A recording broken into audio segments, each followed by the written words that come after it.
તો હવે વાત કરીશું ઠાકોર સમાજના મહાસંમેલનની।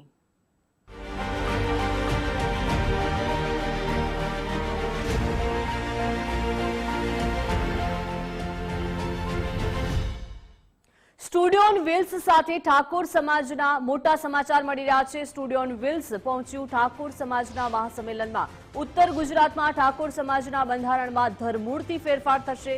દિયોદરના ઉગડથડીમાં ઠાકોર સમાજનું મહાસંમેલન યોજાયું છે। સાંસદ ગેનીબેન, એમએલએ અલ્પેશભાઈ સહિત આગેવાનોની હાજરીમાં ઠાકોર સમાજના મોટા આગેવાનોની હાજરીમાં હવે નવું બંધારણ ઘડવામાં આવશે। સમાજમાં મોટા પરિવર્તન માટે ઠાકોર સમાજે નવા 16 નિયમો બનાવ્યા છે।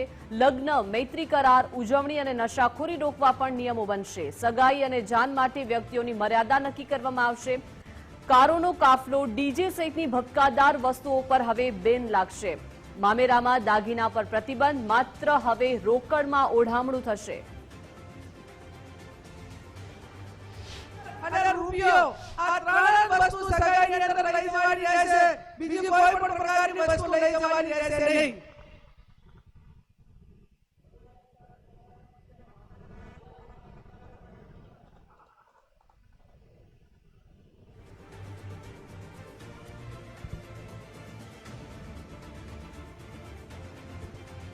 मुद्दा नंबर 2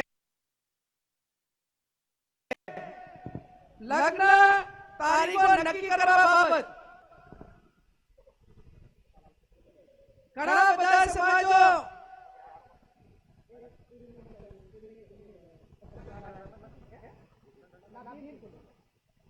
લગ્ન તારીખો નક્કી કરવા બાબત તો આખો સમાજ આજે એવું નક્કી કરે છે ધરતીમાં જગદીશભાઈ ઠાકોર સાહેબ કે મારે પાસ લગ્ન નથી।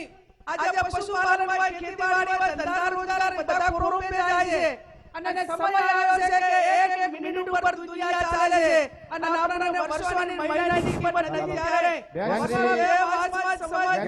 વિનંતી કે મુદ્દાનો વાંચન થતું હોય ત્યારે માત્ર મુદ્દાઓ જ વાંચે, વચ્ચે બીજો વિષય નહીં લે, આપણે વાત નક્કી થઈ। વર્ષમાં 2 વાસમાં સમાજને લગ્ન માટે તારીખો નક્કી કરવાની થાય છે। વૈશાખ સુદ એકમથી 15 દિવસ પૂનમ સુધી, એટલે વૈશાખ મહિનામાં અજવાળિયામાં 15 દિવસ અને મહા મહિનામાં અજવાળિયામાં 15 દિવસ આખો ઠાકોર સમાજ એ પોતાના ઘરના લગ્ન હોય કે સમૂહ લગ્ન માટે છૂટ આપેલી છે, પણ વ્યક્તિગત લગ્નમાં 2 મહિના જે આપણે નક્કી કર્યા છે એના 15 દિવસ એના પછી કોઈ લગ્ન કરવાના રહેશે નહીં। 1 મહિનામાં આખા સમાજે લગ્ન પતાવી દેવાના અને કોઈ ઇમરજન્સી હોય કોઈ પોતાની રીતે લગ્ન કરે, બાકી 11 મહિના સમાજે ધંધા રોજગાર તરફ આગળ વધશે।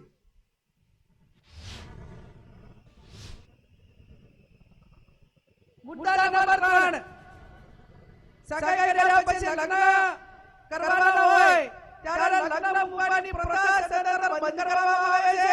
સામે ચર્ચા કરીને ગણેશ દેવાના રહેશે। લગ્ન પ્રસંગે પત્રિકા છપાવવાની નહીં, સાદું કાર્ડ રાખવું, મોબાઈલ ફોનથી ડિજિટલ આમંત્રણ આપી શકાશે। ટૂર પ્રસંગે આમંત્રણ રાઉન્ડ રાખવું નહીં। સામાજિક પ્રસંગે રાજ્ય આગેવાનો હાજર ન રહી શકે તો કોઈએ આગ્રહ કરવો નહીં અને કોઈએ નારાજગી વ્યક્ત કરવી નહીં।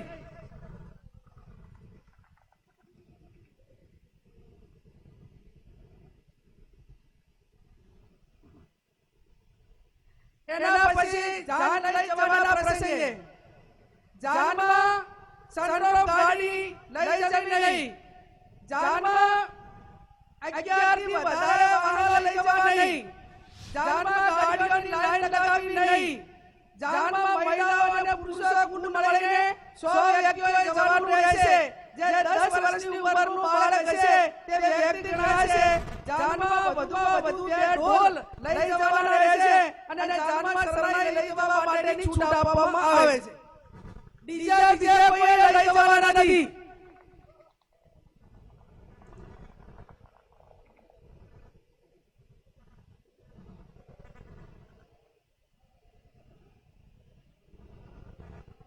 હવે આપણે પડનું દાગીના હમાઓ અલગ અલગ પતંગમાં બોલાય છે।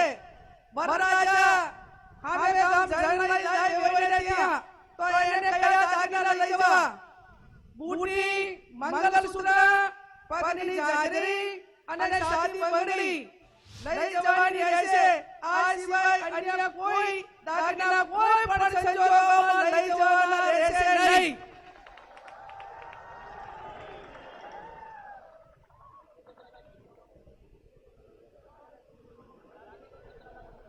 સાદી બંગડી એટલે પ્લાસ્ટિકની બંગડી અને જેને પૈસા ઘણા હોય ઓ પડીને આવે ત્યારે જેટલા તોલા પહેરાવું એટલું પહેરાવજો માન આપે ભાઈ ત્યાં હામે ગામ જ્યારે જાન લઈ લઈએ અને પટલાની અંદર આટલી ચાર વસ્તુ રહેશે લગ્ન પ્રસંગે હલ્દી રસમ એની મારવાની પ્રથા આ તમામ પ્રકારની રસમો બંધ કરવામાં આવે છે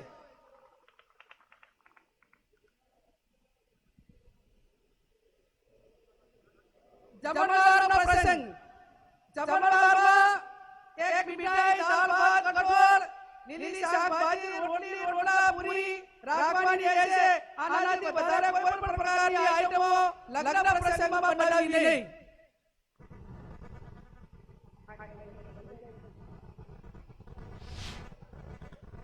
જમણવારમાં છાશ રાખવી હોય તો રાખી શકાશે ઉનાળાનો હોય તો છાશ રાખવી પડે હવે પછી આવ્યો મામેરાનો પ્રસંગ નહીં આવે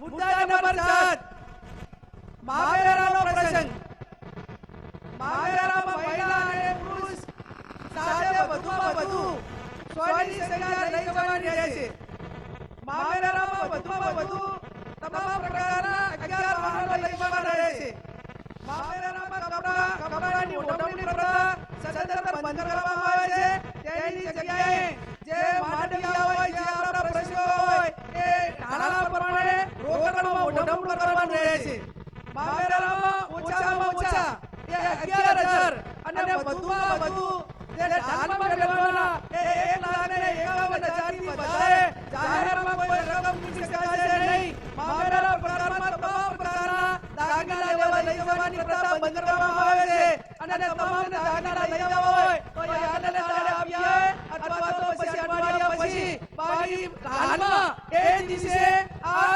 1,51,000 થી વધારે કોઈ પણ પ્રકારની રકમ એ વધારે જાહેર માનવામાં કે ઢાલમાં મૂકવાની રહેશે નહીં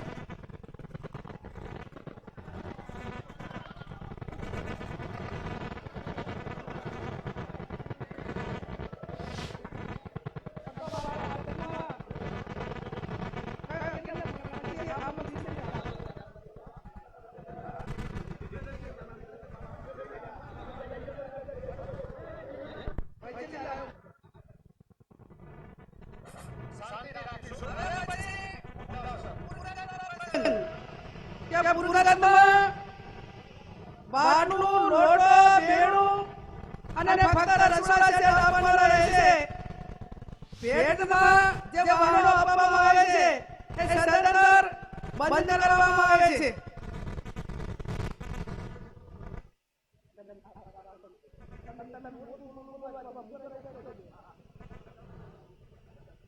આનો પ્રસંગ દીકરીના લગ્ન કર્યા હોય ત્યારે જ્યારે આણંદ કરવા જવા માટેની પ્રથા બંધ કરવામાં આવે છે આપણા સમાજના રીતરિવાજ મુજબ કન્યાને સસરાના પક્ષમાંથી બે વ્યક્તિઓ આવી અને તેના પિયરમાં મૂકી દેવાના રહેશે બોલાવવાના પ્રથા સદંતર બંધ કરવામાં આવે છે બીમારી પ્રસંગે રાવણા કે અન્ય આમંત્રણ પ્રથા એટલે કે બોલાવવાના પ્રથા સદંતર બંધ કરવામાં આવે છે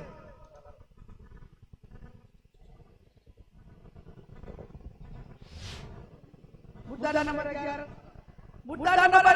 ઢૂંઢ જન્મદિવસ પ્રસંગે ઢૂંઢ પ્રસંગ આમંત્રણ કે રાખવું નહીં જન્મદિવસની ઉજવણી પ્રસંગે સદંતર બંધ કરવામાં આવે છે જન્મદિવસની ખુશી ભેટે જે વ્યક્તિએ નજીકની આપણા સમાજની લાઇબ્રેરી હોય અથવા શૈક્ષણિક સંસ્થા હોય ત્યાં યથાશક્તિ ફાળો આપી શકશે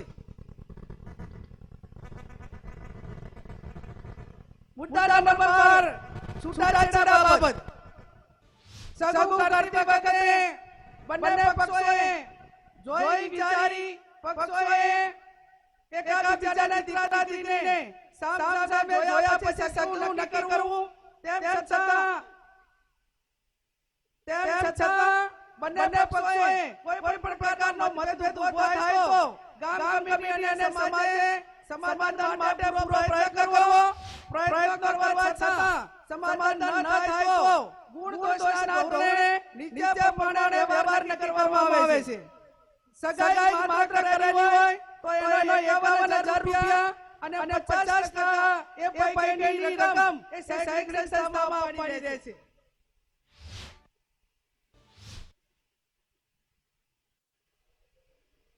છૂટાછેડા બાબત લગ્ન કર્યા પછી છૂટું કરવાનું થયું હોય સંજોગોના કારણવશ તો એના માટે 2 લાખ રૂપિયા એ સમાજનો રિવાજ એ કરવામાં આવે છે. અને ત્રીજું લગ્ન કર્યા પછી સંતાન હોય તો એના માટે કરીને 3 લાખ રૂપિયા એ આપણે સમાજનો રિવાજ એ નક્કી કરવામાં આવે છે. જે 2 લાખ રૂપિયા નક્કી રહ્યા છે એમાંથી 50% રકમ એ જે શૈક્ષણિક સંસ્થામાં આપવાની રહેશે અને 3 લાખ જે સંતાન હોય તો 100% રકમ એ જે સંતાનોના નામે મૂકવાની બેઠા છે. એમને ખબર પડી ગઈ કે એમણે આખી જિંદગી જે સમાજ માટે મહેનત કરી એ સમાજ આજે ખૂબ આગળ વધ્યો છે. બહુ સરાવરામ બાપાની તમારા અવાજમાં કરન હોવો જોઈએ. આજે ઓગણનાથ ભગવાનની જગ્યા ઉપર ભેગા થયા છે. બોલો ગણજી મહારાજ કી. આજના આ બંધારણ સભાની અંદર ઉપસ્થિત તમામ સંતો, તમામ મહંતો, તમામ આગેવાનો, યુવા દોસ્તો, માતાઓ અને બહેનો, અહીંયા બંધારણનું વાંચન થયું, બંધારણના નિયમો નક્કી થયા. આ નિયમો શા માટે, એવી શું જરૂર પડી સમાજમાં કે બંધારણ બનાવવું પડ્યું? બંધારણ એક એવું બંધારણ જેનો અમલ પણ થાય, જેની માટે તાલુકે ગામડે બંધારણ માટેની સભાઓ થઈ, નક્કી થયું, પૂછવામાં આવ્યું કે શું ખૂટે છે, શું તકલીફ પડે છે. અને એ બધું છેલ્લા 1-2 મહિનાથી જે મીટિંગો ચાલતી હતી, તમામ લોકોએ પોતાનો મત મૂક્યો, તમામ પીડાઓ મૂકી, તમામ તકલીફો મૂકી અને એના અંતે નક્કી એવું થયું કે આ સમાજમાં જે કુરિવાજો છે, આ સમાજમાં જે ખોટા ખર્ચાઓ છે, સમાજને જે પીડા આપતા પ્રશ્નો છે, આ પ્રશ્નોની સામે સમાજે જાગવું પડે. બીજા સમાજો જે રીતે આગળ વધ્યા, ટેકનોલોજીમાં આગળ વધ્યા, અંધશ્રદ્ધા કુરિવાજોમાંથી બહાર નીકળ્યા, વ્યસન મુક્તિ તરફ વધ્યા, શિક્ષણની દિશા પકડી, એ સમાજો જે રીતે આગળ વધ્યા તો આપણે શું ખૂટે છે? એક એવો સમાજ આપણે જેની જમીન જાગીરી, એક એવો સમાજ જેના માથા બહુ પણ તકલીફો પણ એટલી જ છે. ત્યારે આજે આ તમામ આગેવાનો, આજે કોઈ પાર્ટીના આગેવાનો નથી, આજે આગેવાનો આવ્યા છે, સમાજના આગેવાનો આવ્યા છે. સમાજની ચિંતા કરવાની, સમાજની ચિંતા જે વર્ષોથી કરે છે, એ ચિંતા અને ચિંતાની સાથે અનુભવનું ભાથું લઈને આવ્યા છે. અહીંયા સંતો આવ્યા છે આશીર્વાદ આપવા માટે. આ સંતો એટલે આશીર્વાદ આપવા માટે આવ્યા છે કે સંતો હંમેશા પોતાના અનુયાયીઓને એક જ આશીર્વાદ આપતા હોય કે સુખી થાઓ. જ્યારે સુખી થવા આશીર્વાદ આપવા માટે આવ્યા હોય ત્યારે આ સંતોને મને લાગ્યું છે કે એવો બંધારણ, એવા નિયમો બની રહ્યા છે જેના થકી આ સમાજમાં તમામ બદીઓ, તમામ તકલીફો દૂર થઈ અને સમાજ તમામ ક્ષેત્રે આગળ વધી શકે. એટલે આશીર્વાદ આપવા માટે આવ્યા છે કે આ બંધારણનો 100% અમલ થાવ અને સુખી થાવ, એવા આશીર્વાદ આપવા માટે આવ્યા છે. દોસ્તો, આગેવાનો ચિંતા કરે, આગેવાનો વાત મૂકે, પણ આ વાતમાં આપણે તમામ રીતે હંમેશા એક જ વાત મૂકીએ કે રાજનીતિ આપણી જતી રહેવાની. સતયુગ, ત્રેતાયુગ, દ્વાપરયુગ, કળિયુગ આવી ગયો. સત્તાની લડાઈઓ ચાલવાની, લડાઈ ચાલે છે, ચાલતી રહેવાની. પણ જે લોકોનું આપણે નેતૃત્વ કરીએ છીએ, જે સમાજમાંથી આવીએ છીએ, એ સમાજને સાચી વાત, સાચી દિશા આપવાનું કામ આપણે નહીં કરીએ તો આવનારી પેઢી માફ નહીં કરે. આજે અહીંયા તમામ આગેવાનો બેઠા છે ત્યારે તમે જોયું હશે કે હજારો લોકો આવ્યા હું પોતે હું મારા પતિ બે આયા છે. આ કેનીબેને આમંત્રણ આપ્યું હતું. એ મને ના પાડતી હતી, ઊભા ના કરતા. કે મારા પપ્પા આયા છે. મારા ઘરના લઈને આવ્યો છું. મેં એને કહ્યું કે કેનીબેને કાલ મેણું માર્યું સાહેબ. કે સજોડે આવજો નહીંતર નિયમનું પાલન કોણ કરશે? મારી બહેનો અહીંયા બેઠી છે બધી. સાહેબ બંધારણ બન્યું અને બંધારણનો અમલવારી આપણે કરવી જ પડે. પણ આમાં બે સૂચનો છે મારા. મને એક સૌથી સારી જો બાબત લાગી હોય તો તમે વૈશાખ સુદ ને એટલે 15 દિવસના આખા વર્ષના 30 મુહૂર્ત નક્કી કર્યા. લગ્નની સિઝન બે હોય અને મા મહિનાનો વૈશાખ. આ બે મહિનાની જે લગ્નની નક્કી કરી તમે મુહૂર્ત, આ મુહૂર્તમાં જો લગ્ન થશે તો સાહેબ અડધી તકલીફ તો એની દૂર થઈ જવાની. એનું કારણ છે કે આહિર સમાજ, હું આહિર સમાજના સાહેબે ગયા છે, હું કહું છું બધા ગયા છે. બળદેવજી 13ના દિવસે 31 આખી રાત લગ્ન થાય. ઘરે ઘરે આખા ગુજરાતમાં લાખો સમાજ ઘરે ઘરે લગ્ન થતા હોય. કોઈ જગ્યાએ 15 લોકો બેઠા હોય, કોઈ જગ્યાએ 20 લોકો બેઠા હોય. પણ એ તમામ જગ્યાએ 10 લોકો, 15 લોકો, 20 લોકો, એટલે કોઈ ખોટા ખર્ચા થાય જ નહીં, ખોટા દેખાડા થાય જ નહીં. એટલે આ જે નક્કી કરેલા નિયમ, હું આ બંધારણ નક્કી કરનારા તમામ આગેવાનોને અભિનંદન પાઠવું છું. આ નિયમ થકી તમારી 50% તકલીફો એમની દૂર થઈ જવાની.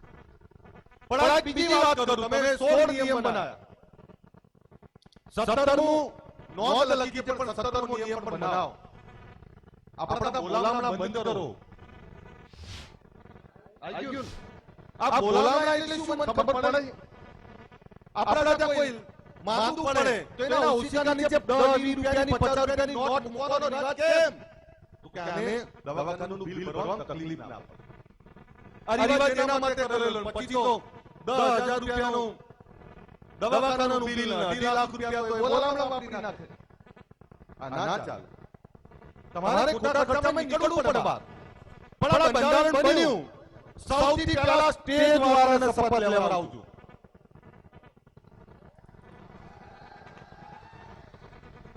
રસ્તામાં આવતો તો મારા કમાન્ડો સુરપાલસિંહ છે. સુરપાલસિંહ મને સાહેબ આ બંધારણ તો બનશે પણ આ સમાજનું બંધારણ પૈસાવાળા ને વગદાર આગેવાનો પર લાગુ પડશે. ચિંતા ના કરો, સ્ટેજ પર જઈને વાતો કરશું. અમારા દશરથજી અત્યારથી બી આયા છે. ત્યાં દશરથના દીકરાને લગ્ન છે આ મહિને. પણ તમને કહું, હું મારા પપ્પાનો આભાર માનું કે મારા દીકરાના 10 થી 15,000 માં લગ્ન કરી દીધા એમને. મને સાહેબ કોઈ કહેવા નહીં આવ્યું કે ખવડાવવું પડે કે બીજું ત્રીજું. મને આનંદ છે. અને ખરો પ્રસંગ તો કુટુંબ કબીલા વચ્ચે મજા આવે. તમે 5,000 લોકોમાં કોને મળો? જાણે આપણા માટે બધા માટે સન્માનીય હોય.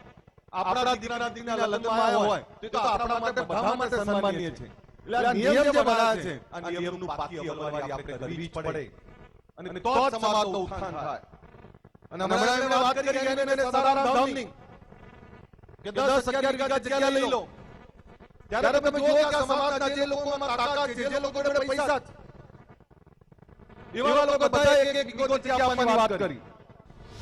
ત્યારે હું લવિંગજી કેસાજી અને સ્વરૂપજી ઠાકોર 11 વીઘા જગ્યા આપીએ છીએ. તમે ત્યારે કરો ત્યારે.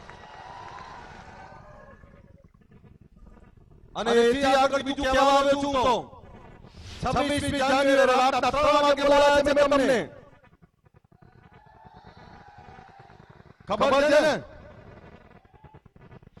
26મી જાન્યુઆરી રાતના 3 વાગે ખાલી એમની વાતો મારવા નહીં બોલાયા. 26ની રાતના 27 ઓક્ટોબર તમારા શિક્ષણની દિશા નક્કી કરે એનું ભૂમિપૂજન કરવા માટે બોલાયા છે મેં તમને.